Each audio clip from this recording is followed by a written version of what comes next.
রিপোর্টটা কালের কণ্ঠে পড়েছি, পড়তে পড়তে আমি ক্লান্ত হয়ে গেছিলাম। মানে এটা শুধু দৈর্ঘ্যে না, মানে সম্পদের বিবরণ, একটা মানুষের এত সম্পদ থাকতে পারে।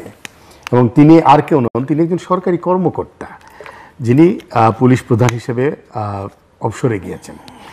স্বাভাবিক নিয়মে তিনি সরকারের কাছ থেকে যে সুযোগ সুবিধা পেয়েছেন চাকরিকালীন সময়ে এবং চাকরির শেষ হওয়ার পরে যে একটা টাকা পেয়েছেন, এটি দিয়ে 2 থেকে 5 কোটি টাকার মধ্যে একটা সম্পদ হতে পারে।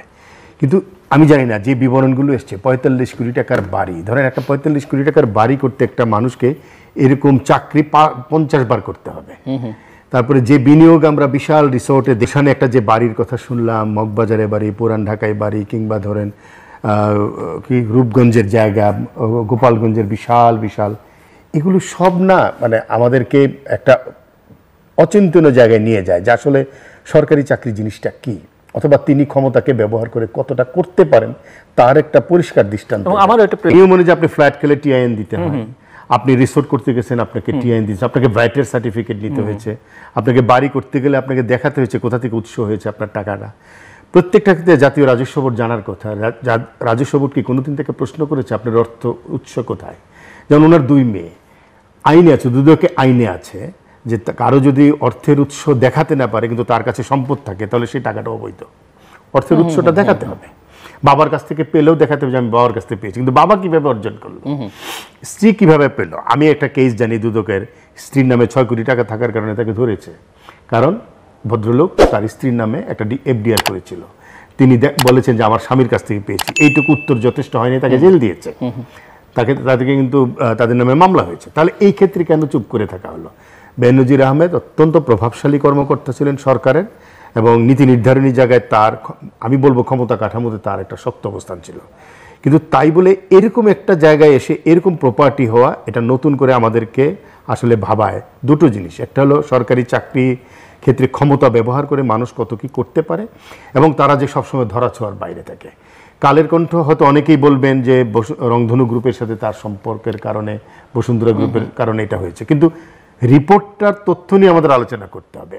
এই রিপোর্টে একটা জিনিস আমরা জানি না, বেনজির আহমেদের কোনো বক্তব্য নেই, তিনি এখন পর্যন্ত এর কোনো প্রতিবাদ আমরা দেখছি না তিনি করছেন। ফলে আমরা ধরে নিতে পারি এই রিপোর্ট সত্য যতক্ষণ না তিনি এটা প্রতিবাদ করছেন। যদি প্রতিবাদও করেন, প্রমাণ করতে হবে যে তিনি কোথা থেকে এটি করেছেন। এটা সরকারের জন্য একটি আই ওপেনিং, আমি বলবো চক্ষু খুলে দেওয়ার মতো। দুদকের জন্য, দুদকের কমিশনের বক্তব্য শুনে আমি বরং অবাক হয়েছি। তিনি বলেছেন কেউ যদি অভিযোগ করে, দুদক তো সুমোটো করতে পারে, দুদক নিজে ইনভেস্টিগেট করতে পারে, কেউ অভিযোগ করতে হবে কেন? অনেকে আবার বলছেন ক্ষমতায় থাকতে তো করা হয়নি, তিনি অবসরে যাওয়ার পরে করেছেন। অবসরে যাওয়ার পরে করার পরেও যদি তথ্যটা সঠিক হয় তাহলে তো করা যায় না। কারণ হলো তাহলে অনেক বিপদের মধ্যে পড়তে হয় সাংবাদিককে, সংবাদ মাধ্যমকে। বেনজির আহমেদের ব্যাপারে যে রিপোর্ট এসেছে, এটা তিনি সত্যি মানে এমন নজির বাংলাদেশে বিরল। এই নজির একদমই মানে নজিরবিহীন, এবং এর একটা জবাব সরকারের দিক থেকে আসা দরকার। যে মানুষটাকে শুদ্ধাচার পুরস্কার দেওয়া হলো, তিনি কি ধরনের আচার করেছেন এবং তার সম্পদের আজকে যে বিবরণ আমরা দেখলাম, অন্যদের ব্যাপারে সতর্ক হওয়া প্রয়োজন। তাহলে পুলিশের ঊর্ধ্বতন কর্মকর্তা যারা আছেন, সরকারের ঊর্ধ্বতন কর্মকর্তা আছেন, আমরা তো জানি বেগম পাড়ায় কাদের বাড়ি কিংবা কারা বাইরে দুবাইতে যাচ্ছে। এই সামগ্রিকভাবে অন্যথায় যেটা হবে কি, দুর্নীতির মাধ্যমে অর্জিত অর্থের একটা গ্রহণযোগ্যতা তৈরি হয়ে যাবে সমাজে।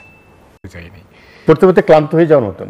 দেখেন, একজন ওসি কিংবা একজন ধরেন রাজুকের একজন কর্মচারী, আমরা জানি এগুলো রিপোর্ট হয়, কিন্তু একটা মানুষ তো কমন পজিশনে আছে, তার পজিশনটা অনেক বেশি গুরুত্বপূর্ণ। সম্পাদকের পজিশন আর একটা রিপোর্টের পজিশন তো এক না, ওইভাবে বিচার করা যায় না। সুতরাং আইজিপি পোস্টটা অনেক বেশি মর্যাদা।